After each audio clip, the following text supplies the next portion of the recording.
बहू तुम कमरे से बाहर चली जाओ। ये लो दीपा, ये रुपये अलमारी में रख दो।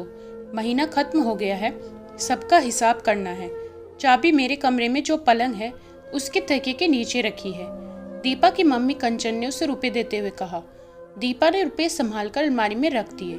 फिर अलमारी बंद करने से पहले उसे ख्याल आया कि उसे तो उसकी सहेली रीमा के लिए जन्मदिन का उपहार लेना था और उसके लिए रुपये चाहिए थे। मम्मी मुझे कुछ रुपए चाहिए रचना के उपहार के लिए। ठीक है, जितने चाहिए ले ले और बाकी अलमारी में रख दे। दीपा ने रुपये लिए और अलमारी बंद कर दी। रात को सब लोग बैठे थे। कंचन और उनके पति राजेश जी गांव वाली जमीन को बेचने की सोच रहे थे, पर दाम कम मिल रहे थे। बड़े बेटे ने सलाह दी कि जमीन बेचकर पैसा बैंक में जमा करा देते हैं, पर दीपा ने कहा, पापा अभी जमीन मत बेचिए, कोई बड़ा खर्चा भी नहीं आ रहा है, बैंक में इतना ब्याज भी नहीं मिलेगा। जमीन रही तो उसके दाम बहुत बढ़ जाएंगे। सबने सलाह मशवरा करके एक दूसरे की बात मान ली। कुछ समय बाद दीपा के लिए रिश्ता आया। अब वो बड़ी हो चुकी थी और उसकी शादी करने की राजेश जी सोच ही रहे थे। दीपा भी अच्छी पढ़ी लिखी समझदार थी। रोहन और दीपा की सगाई हो गई और कुछ महीनों बाद शादी तय हो गई। तब उन्हें पैसों की जरूरत पड़ी तो जमीन अच्छे दाम में बिक गई। दीपा की सलाह की सबने तारीफ की।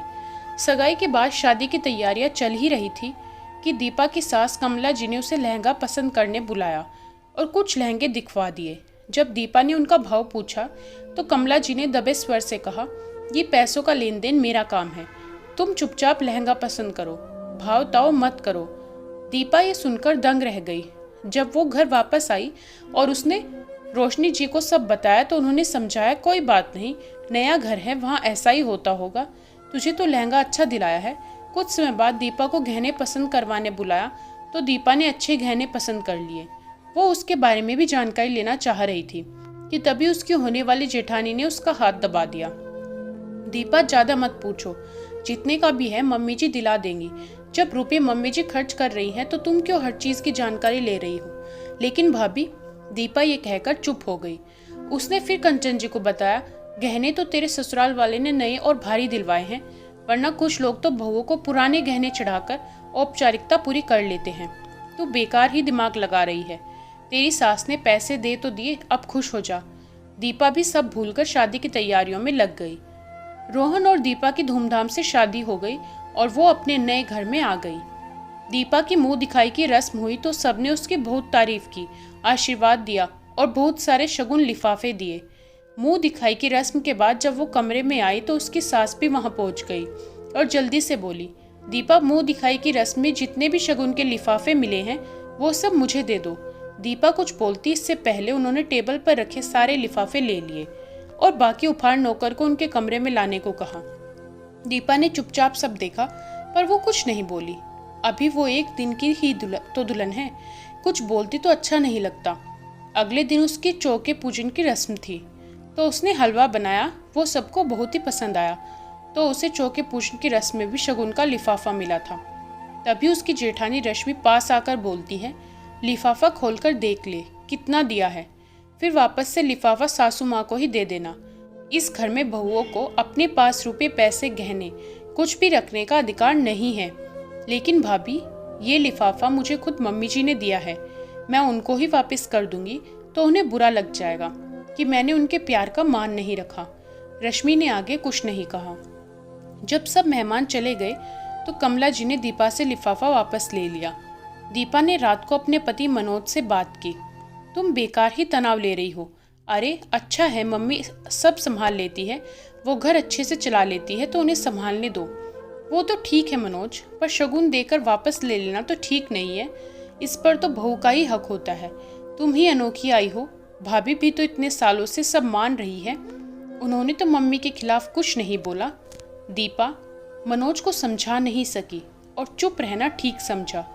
उसने सोचा वो अभी नई है, कुछ बोलेगी तो ठीक नहीं होगा, पर धीरे धीरे वो सब ठीक कर देगी। अगले दिन कमला जी ने दीपा से उसके सारे गहने भी अपने पास रखवा लिए और कहा कि अब असली की जगह नकली गहने पहनो, आजकल असली गहने पहनने का रिवाज नहीं है। दीपा को बहुत ही बुरा लगा पर वो कुछ बोल नहीं सकती थी।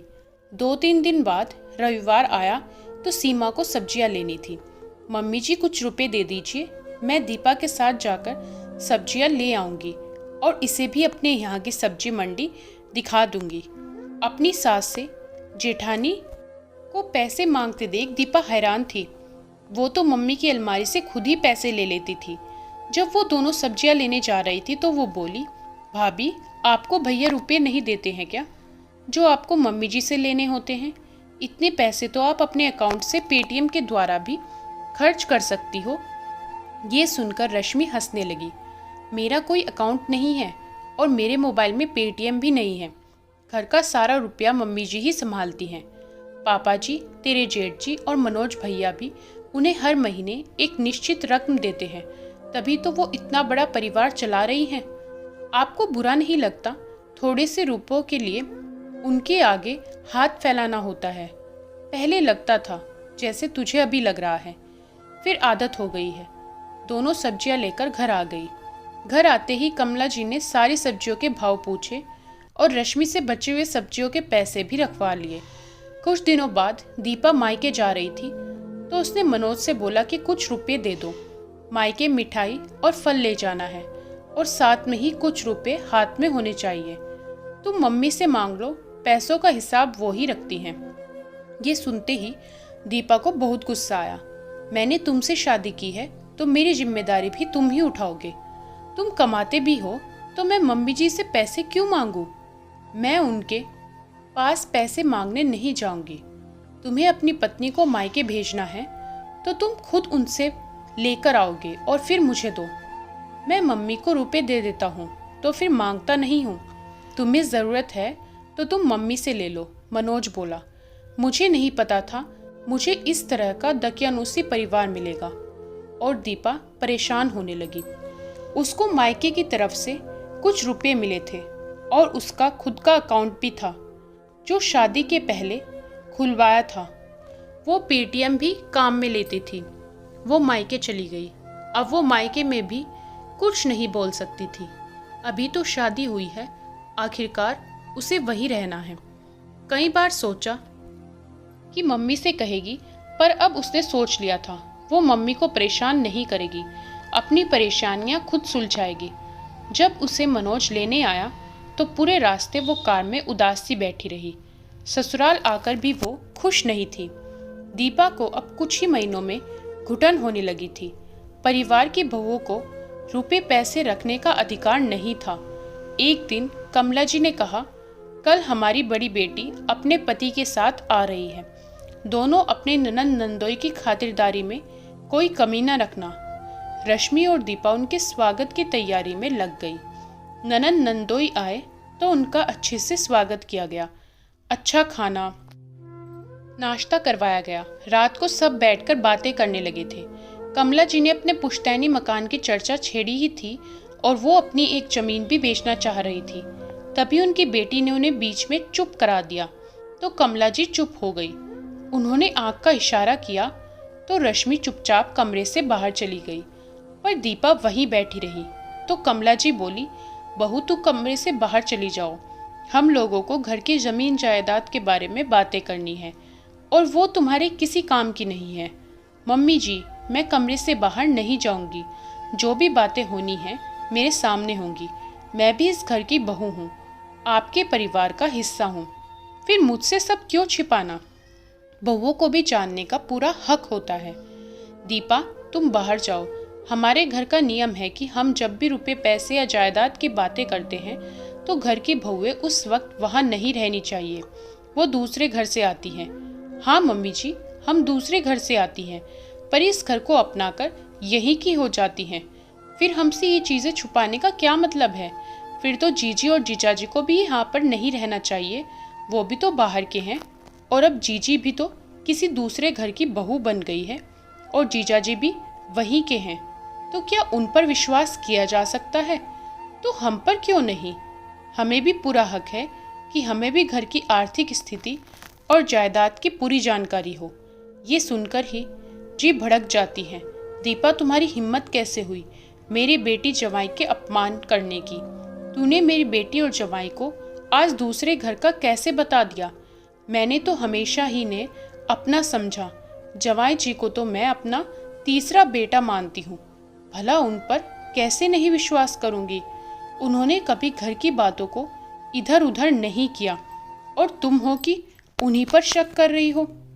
मम्मी जी, मैं शक नहीं कर रही हूँ, मैं आपको बता रही हूँ कि आप जब जमाई पर विश्वास कर सकती हैं तो अपनी बहू पर क्यों नहीं?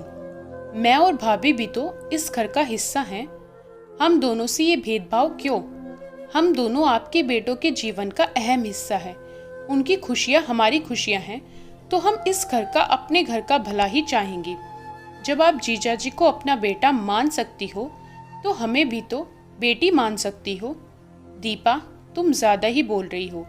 बहुओं को सिर्फ रसोई तक ही सीमित होना चाहिए, घर के मामलों में दखल नहीं देना चाहिए। मम्मी जी, ये घर हम बहुओं का भी है और हमें घर के मामलों में बोलने का, जानने का पूरा हक है। माफ कीजिए, आप भी इस घर की बहू ही थी, अब सास बनी हो। आपने भी जिस तरह घर को संभाला उसी तरह हम भी संभालेंगे। हमें मौका तो दीजिए। छोटे छोटे खर्चों के लिए हमें आपके आगे हाथ फैलाना पड़ता है। हम बाजार से आते हैं तो आपको पाई पाई का हिसाब देना पड़ता है। आखिर हम बहुओं पर आप इतना अविश्वास कैसे करती हैं? दीपा की बात सुनकर रश्मि को भी हिम्मत आई। वो बाहर खड़ी होकर दीपा का इंतजार कर रही थी। वो भी अंदर आई और बोली, मम्मी जी, मैंने तो सब सहन कर लिया। सालों से ये अन्याय देख रही हूँ, पर कभी आपके खिलाफ बोलने की हिम्मत नहीं हुई। पर अब दीपा की बातें सुनकर लग रहा है कि दीपा कुछ गलत नहीं बोल रही है। जब जीजी और जीजाजी घर के मामलों में आप लोगों के साथ बैठ सकते हैं तो हमें कमरे से बाहर क्यों भेज दिया जाता है?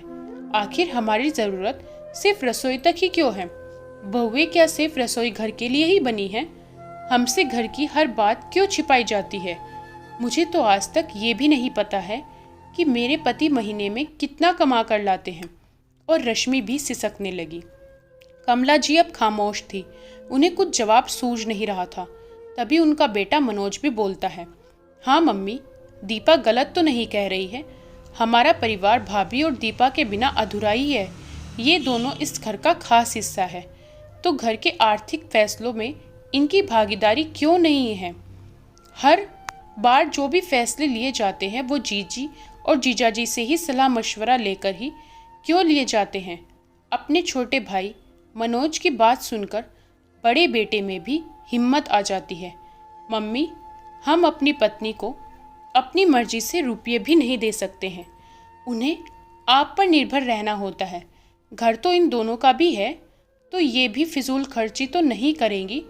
घर के बड़े खर्चे पापा और मिलकर देख लीजिए, पर छोटे छोटे खर्चों के लिए घर की बहुओं को इतनी तो आज़ादी मिलनी ही चाहिए कि वो अपने हिसाब से कर सकें। कमला जी बोलती हैं, दीपा कुछ गलत नहीं कह रही है। मैंने ही बहुओं के लिए अलग सोच बना रखी थी, पर अब से ऐसा नहीं होगा।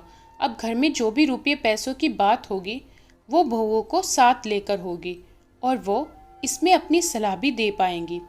और तुम दोनों बेटों को घर खर्च में बराबर खर्चा देना होगा और बाकी के रुपयों की जिम्मेदारी तुम्हारी पत्नियां ही उठाएंगी। उन्हें कितना खर्च करना है और कितनी बचत करनी है। अपनी सास के मुंह से ये बात सुनकर दीपा का चेहरा चमक गया। आज उसे लग रहा था कि उसने हिम्मत करके अपनी बात बोल दी और इस घर की बहुओं को अपना हक मिल गया। पाठ को कई घर में बहुओं को बस रसोई घर तक ही सीमित रखा जाता है। घर में रुपये, गहनों, ज़मीनों और जायदाद के बारे में कोई फैसला लिया जाता है तो उन्हें कमरे से बाहर भेज दिया जाता है। ये सरासर गलत है। बहुओं को भी पूरा अधिकार है कि वो घर के हर मामले में बराबर की हकदार बने। दोस्तों, ये कहानी आपको कैसी लगी कमेंट करके बताएं। वीडियो को लाइक करें, शेयर ज़रूर करें और चैनल को सब्सक्राइब करना बिल्कुल ना भूलें।